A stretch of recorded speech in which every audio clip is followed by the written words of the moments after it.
Good morning, everyone, and thank you very much for taking time out of your day to join us at another Eggs and Issues here at the Moore Chamber of Commerce.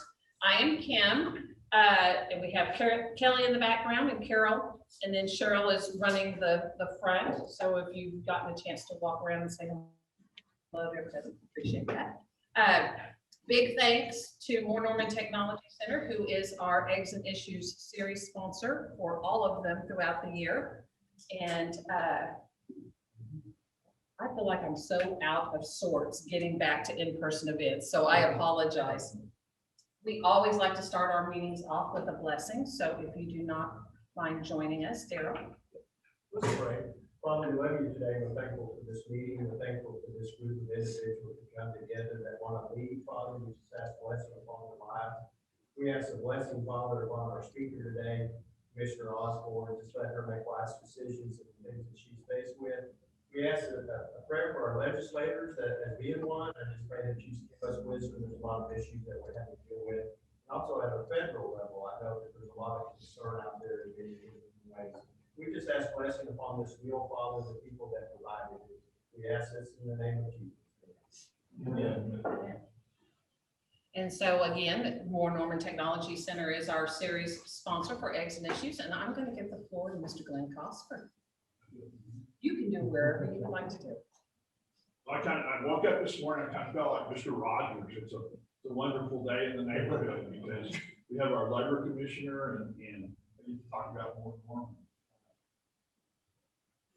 What we have is Oklahoma is a challenge for workforce development. And Oklahoma Career Techs provide the source for that in training. And one of my board members is here today. I'd like to introduce him, Jared Deck.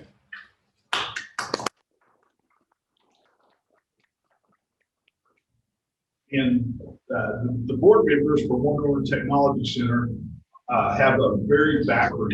We have Jared's on the board of Variety Care. He's been a small business person in Western Oklahoma. And we've got Dr. Jim Griffin is a dentist in Norman. Max Bennett, our own hometown boy here, has been here forever. And Pam Lewis, who's a retired educator that brings a lot of knowledge to the board for that. And the mayor's lucky to be married to her. So. And I've got a background in business and real estate.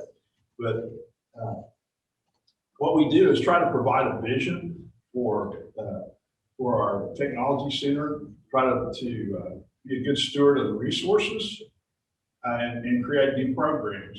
One of our newest programs is our Peace Officer program, and Representative McBride and Senator Weaver have been good to help legislation that's going to make that program a success. And we really appreciate your help in that. So I'm just going to make that part short and introduce my friend Leslie Osborne, our labor commissioner, former representative. She was a small business person that got to travel the state of Oklahoma and get input from people. And then now in her job as labor commissioner, she's going to take that knowledge, being in the legislature and being in charge of the money. She was ahead of appropriations in the House side. So we're lucky to have her. And Leslie? Thank you. So I just like to start that you're exactly right. I had never given a speech and never done anything political till I was 45 and was recruited by Senator Ron Justice to run for an open house seat. Prior to that, I got my degree at Oklahoma State and was married to an agriculturalist in Tuttle, and I started selling grill guards. If anyone knows what a ranch hand grill guard is, I was the distributor for the state. And so I drove all over the state delivering grill guards. I had 25 dealers and everywhere from Alva to Bartlesville. And To be honest, back then, I thought I knew a lot about politics because I used to listen to Rush Limbaugh. And that's the honest truth. I got turned on to politics and, and what did it mean to be a Republican and a Democrat and just be more civically minded. So when Senator Justice came to me about this open seat, I'm like, I don't know. He's like, we have 3 days to decide. And it was because somebody that had been in 10 years decided at the last minute not to run for her last term. And you can kind of get just anybody to file and show up. So they were trying to do some recruiting. But it's been a really interesting journey and I've thoroughly enjoyed it. 10 years in the House and now Labor Commissioner. And one of the things I like to do when I go around the chambers is, first of all, nobody really seems to know what our Labor Department does. I didn't until I was in the legislature. I think a lot of people would assume we probably do a lot of union, non-union issues. It's about labor, has nothing to do with what we do. Almost everything we do is about safety of citizens and safety of the workforce. So what we have is about 80 employees. And we have about 10 functions that at some point in time since statehood, the legislature has given us to do. So anytime you go in a public access elevator or escalator in the state of Oklahoma, we've checked it in the last 2 years, unless it's in the city of Oklahoma City. They have their own jurisdiction. So I was just telling Senator Weaver, I think it was, that I got a text yesterday from a friend in Ponca City, and he said, hey, I'm in the Sheraton elevator, and here's your name. And I said, well, thank goodness it's not on the bathroom wall. But I get those from people all over, and every once in a while it's like, and I notice you're like a month out of date. And I'm like, okay, I'll send that on to the guys. But somebody needs to think about things we don't always think about that keep us safe. We're also one of 31 states that check every amusement park ride once a year for safety. And a lot of times you'll see like a log flume, some child dies on a ride. They aren't doing that. So, and in particular, what we notice is the carnivals that set up and they go from here to here to here to here. You've got to put together a lot of things that have working parts. And so we check every amusement park ride in the state at least once a year. We check every commercial grade hot water heater and boiler. Everybody says, why do you do that? Does anyone remember the explosion at Star Spencer Schools? Several people died, and somebody at the legislature said, well, who was supposed to be checking those? And everybody's like, well, I thought that agency did. I thought that agency did. That's another thing we do. So we have a lot of regional employees that are cross-trained. So in the summer, they may be checking for this region, the county fair at Godibo, and the next, and 2 months later, they're checking boilers. So we do a real good job of keeping people cross-trained so they can do all these different things. Another thing we added a few years ago, and I'd run the bill when I was in the legislature, was vehicle conversions were big then, compressed natural gas vehicle conversions.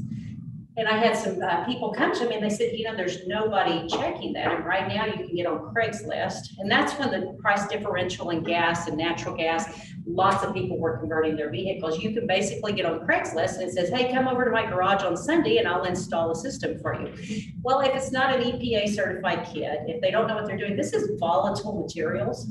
So it's actually, and this is interesting, the natural gas industry that came to me and wanted this. Well, usually you hear that industries don't want government in their backyard.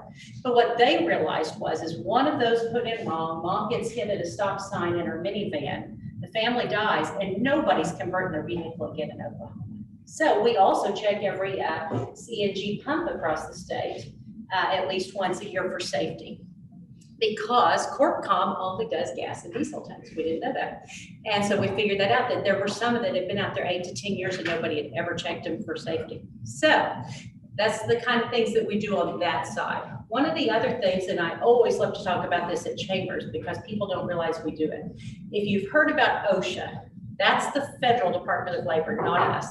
They have the authority to go into any business, particularly manufacturing type facilities in the United States, at any time drop in and do safety checks. And what they're trying to do is make sure you're keeping your workforce safe and making sure that they're also adhering to child labor laws and a lot of those kind of things. So in Oklahoma, we're one of 7 states that have a preventative program for that.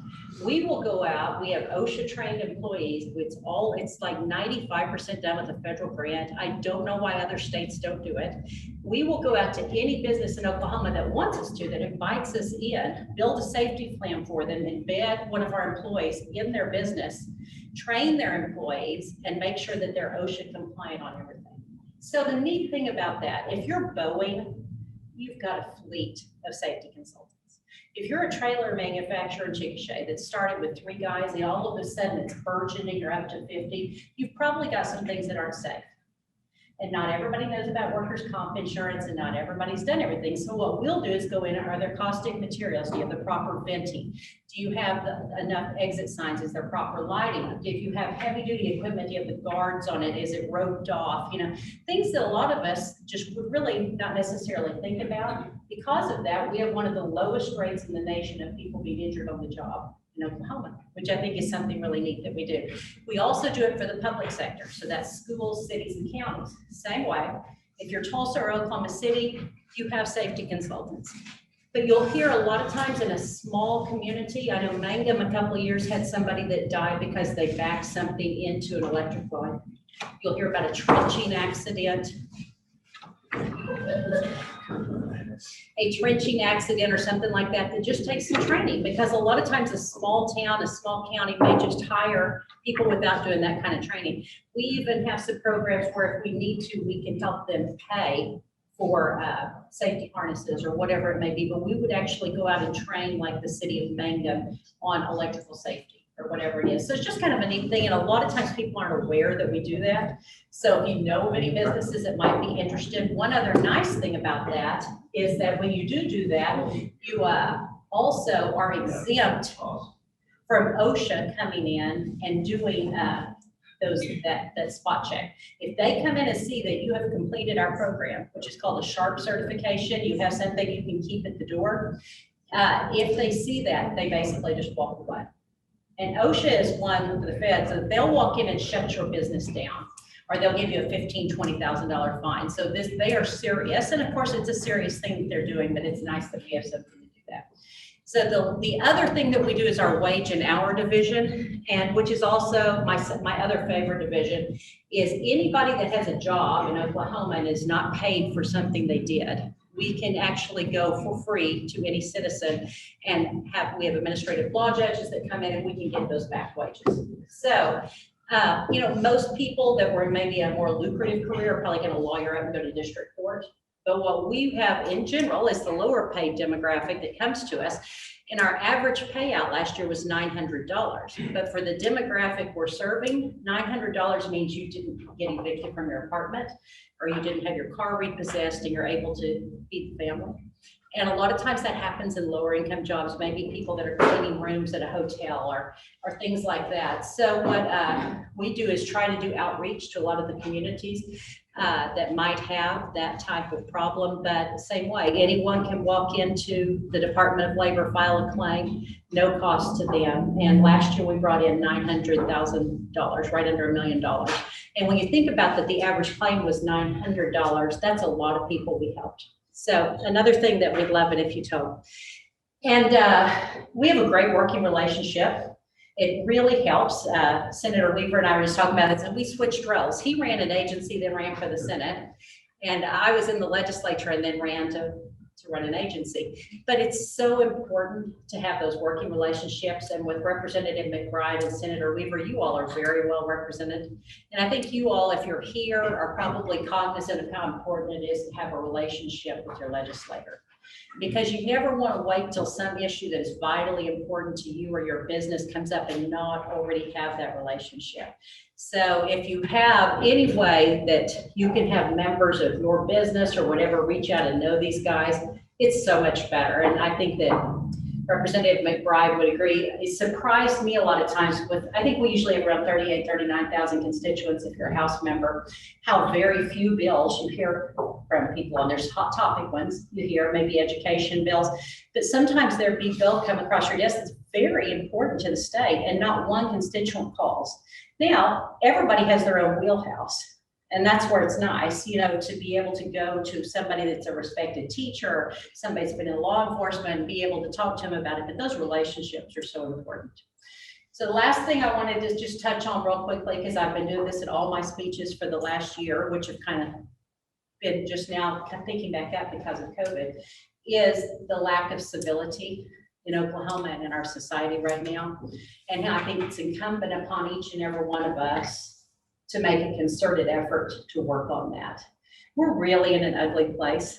And I always like to tell the story A couple of years ago, when I was running for labor commissioner, I was in a real heated primary runoff with Kathy Costello, lovely woman. But we just, you know, it was a very heated, very close runoff. And I was on Flashpoint, which most of y'all probably know what that is. And Kevin Ogle asked me to come on. And so, you know, let's talk about your platform. I did one week, she did the next week. And so I have something on my computer called Google Crawler. So if my name comes up on anything, it pops up, I see it. And we do things like that because we want to make sure that somebody isn't spreading something that's not true or whatever it is. And so we tape it on a Thursday, it comes on Sunday, so you get up with your popcorn, you know, going to see how it looks and hope it's okay. And I hadn't been on the show talking about what I saw for the Vision for Oklahoma and the Department of Labor for more than 5 minutes, and the first thing dings, Osborne's having a bad hair day. Well, probably, you know, right? Who knows? So it's like, oh, that's all I know, we'll just kind of ignore that. A few minutes later, Leslie looks like she's grown 20 pounds. Okay, at the end of the day, there were 67 things that I popped up on somebody's social media, and every one of them was about my physical appearance. Now, I wasn't on Flashpoint because I was running for Mrs. Oklahoma. I was on Flashpoint because I wanted to talk about, in particular at that time, what a horrifying budget crunch we were in and the things we needed to do, job-wise, labor-wise, things that could really grow our state. And let me tell you guys, that's hard. That's very difficult. And everybody's brave when they're on their keyboard. But I even have good friends and family members that sometimes I see on Facebook that put the most inappropriate things about somebody in another political party or about somebody or talking about weight or talking. Why? When did we get the right to do that to people, to bring people down? And I mean, I'm a big girl, I survived that, but my point is that happens a lot. And a lot of times I think that it's contagious. It's easy to join in with that. And if we're not the ones that say to Aunt Betty, in my case, it's Aunt Carla. And I don't think she knows anybody anymore, so I think we're safe. But she basically was holed up in her house for a year and did nothing but watch 24-hour news cycles. And she became an angry, bitter woman in the last year. And I would have bet everyone in this room knows somebody like that. And it shocked me because I always thought of Aunt Carla as the lady that played Rummikub with her friends and made cookies for somebody at church, and that she couldn't go do all those things. And she sat in front of the news cycle and became convinced that the world was burning down. And you know, guys, whether your candidate won or not, your actual day-to-day life probably really hasn't changed that much. We can still carry our guns in Oklahoma. We still don't love abortion in Oklahoma. Nobody's come and rounded us up or done anything. But if you watch the 24-hour news cycles on both sides, you're convinced and live by fear. So turn off the news. The national news does not need to be watched, in particular when it's pundits that are telling you how to think. Or if you have a podcast in your ear, from Dan Bongino to whoever on the other side, what's his name, Anderson Cooper. You don't need to hear anybody on either side in your brain like that 24/7. I think we're smart enough to make our own decisions. So get back out in the backyard with your kids, enjoy life, breathe, rely on your state representative and state senator to make sure Oklahoma doesn't burn down, and let's just try to be a nicer place. So thanks for having me.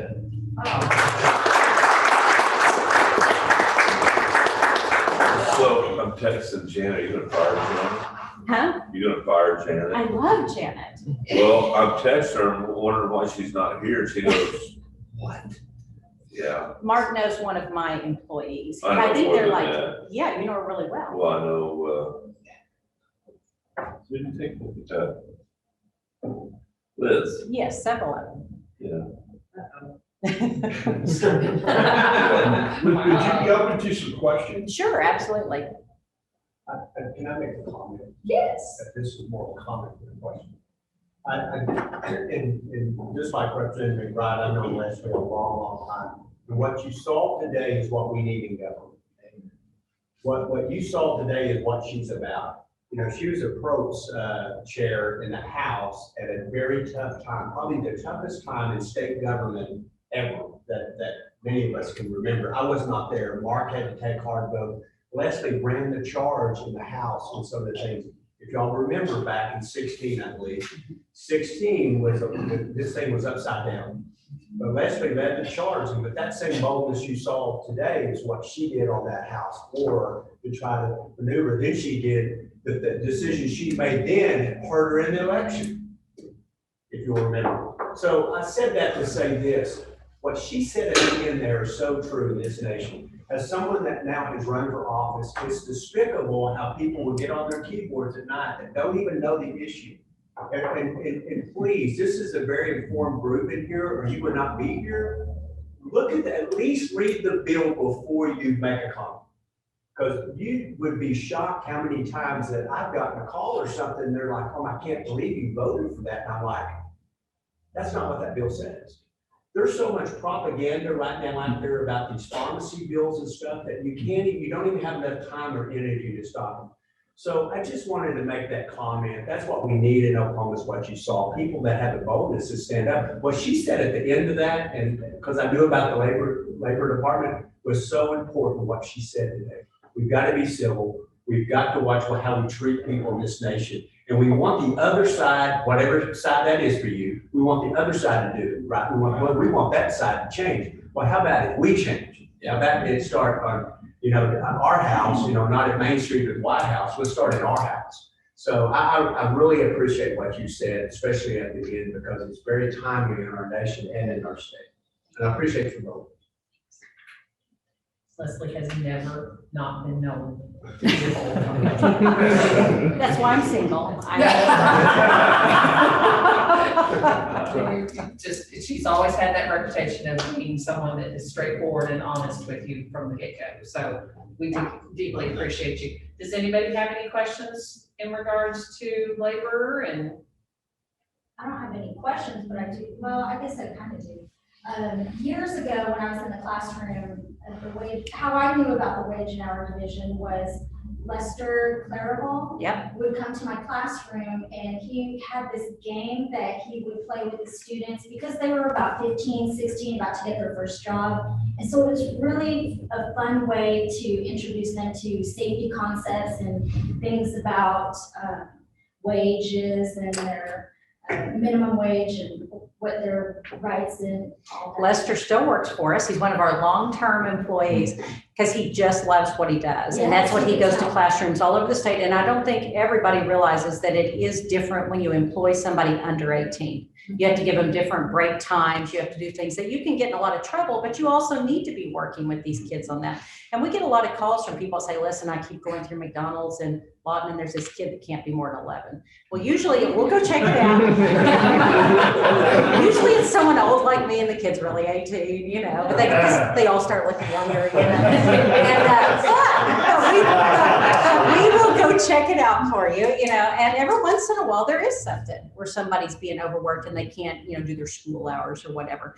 But that's another thing that if anyone ever did want a program done on wages or on safety or whatever, we also have people in all those divisions that will come out to a school or a business or anywhere and give a presentation on that too. And I think he's still a great supporter of DECA, and he does the state competition. And it same way, it kind of slowed down the last year, so he's ramping back up now where he can get out to schools. Thank you for that.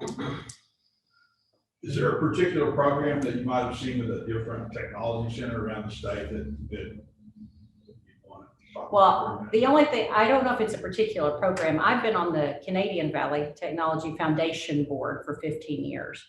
Longest board I've ever been on. And they just, for some reason, keep putting me back on. And, but we are so blessed. And you all probably know that we've got one of the best career tech systems in the United States. And usually, just to be totally honest, we're usually 45th to 50th in most indicators that count. National Transportation Safety Board, school outcomes, to whatever.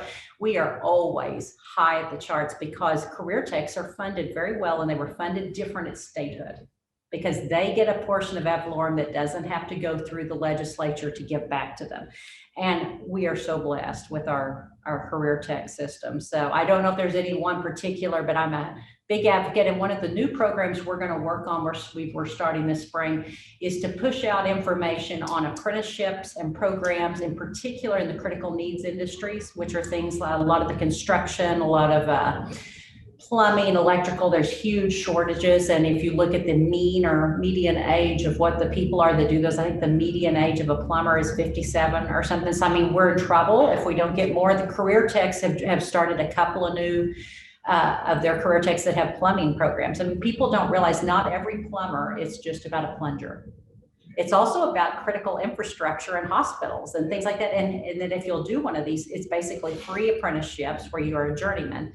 You can start out at 40 or 50,000 in several years. We've got to do more connecting with high school counselors to what the opportunities are with those kind of things. So we're going to start pushing out like lots of updates and focus on different programs like that kids need to get into, or people that need to be retrained and find a job later in life. And their parents. Yes, absolutely. Because it makes a big difference what your parents, I mean, my kids were going to OSU because I did. But now looking back, I mean, that's how, that was my mindset. I had no idea how wonderful our career tech system was until I was in the legislature and learned more about it. So thank you, Glenn, for what you do with career techs. Oh, this is just everybody loves everybody. I like it. We know how to be civil, right? Yeah, we do know how to be We're just civil. glad to be in public, always, Right, right? right, that's right. Well, any other questions for Miss Leslie? Any personal questions for Leslie? Is she- Wait, she planning? Oh, Did you say that with Representative McBride in the room? sorry, I was thinking more about your, whether you planted your garden yet. Oh, okay. Go ahead, Mark. No. Oh, okay. Everybody wants to know what's in Mark's brain. Well, I guess we will just spend the rest of the time socializing with each other. If you haven't gotten a chance to meet Leslie one-on-one, please do. She has always been somebody that has been very welcoming to anybody and everybody within the state of Oklahoma. So we kind of know her for a few years. Fellows know her for a few years. Mark's thrown things at her. Dipped her hair in inkwells. Color names. Yeah. But other than that, I'm sorry, I do not know the date of our next upcoming Eggs and Issues. But April 28th, we are putting together a day at the Capitol. So if you're interested in participating in that, please let me know. We'll be starting really pushing that information out. I've got I told you about the patrolling the lines, right? Yeah. Okay. Okay. So it'll be a day at the Capitol. We'll have a welcome. We'll have different speakers throughout the day, close it out with a mixer at the Petroleum Alliance. So if you're interested in participating, please let me know. Other than that, you guys have a very blessed day. Leslie, thank you so very much for taking time to come down Thanks for to having me. Moore, Oklahoma to remind us all about kindness and the things that you do. And a big thank you to Moore Norman Technology Center for always being supportive of what we do here at the Chamber.